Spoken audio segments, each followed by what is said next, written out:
Bonjour tout le monde. Si vous vous intéressez de près ou de loin aux métaux précieux, vous avez certainement déjà entendu parler d'une once. Mais c'est quoi exactement une once? Le mot once peut vouloir dire tellement de choses différentes. D'après Wikipédia, il y a l'once romaine, 27 grammes, l'once française de l'Ancien Régime, 30 grammes, l'once anglo-saxonne, 28 grammes, l'once néerlandaise, 100 grammes, l'once liquide, qui est une unité de volume et pas de poids, et qui ne fait pas le même volume selon qu'on est aux États-Unis ou en Angleterre. Et cette liste n'est peut-être même pas complète. Aujourd'hui, on va se concentrer sur les métaux précieux. Quand on dit une once en parlant d'or ou d'argent, de platine, de palladium, etc., on parle obligatoirement d'une once Troy. Le symbole de l'once Troy, c'est OZT, mais vous verrez souvent juste OZ sur les pièces, on parle quand même d'une once Troy. Quand vous consultez le cours des métaux précieux, il est souvent exprimé en dollars ou en euros par once Troy. Une once Troy, c'est 31,1 grammes si on arrondit, et pour ceux qui aiment bien la précision, voilà l'équivalence exacte. Bon, on se contentera largement de deux chiffres après la virgule, donc retenez 31,1 grammes. Et concrètement, ça donne quoi? Une once, ça fait une pièce comme ça, en or, et comme ça, en argent. Dans les deux cas, j'ai choisi des Britannia, qui sont frappés par la Royal Mint, près de Cardiff au Pays de Galles. L'or étant beaucoup plus dense que l'argent, c'est normal d'avoir une pièce nettement plus petite en or. Bon, jusque-là, c'était simple, mais il reste une subtilité. Et c'est pour ça que j'ai ma petite balance de précision avec moi.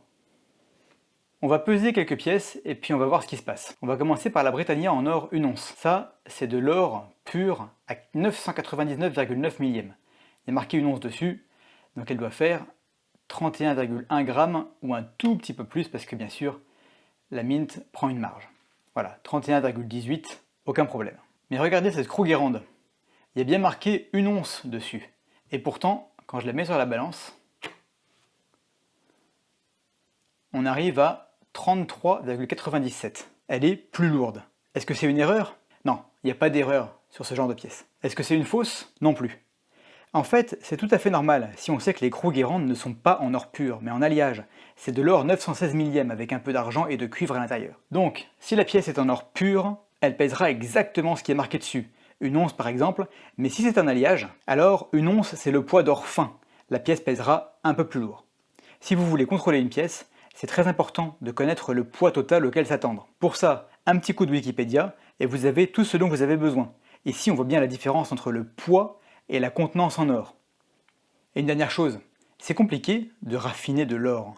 Alors pourquoi est-ce qu'on va faire exprès de le remélanger à de l'argent et du cuivre pour en faire des pièces? C'est pour le rendre plus dur. L'or pur, 24 carats, il est trop fragile pour faire des pièces destinées à circuler. Les pièces d'or pur que je possède, il faut faire très attention, sinon elles se rayent immédiatement.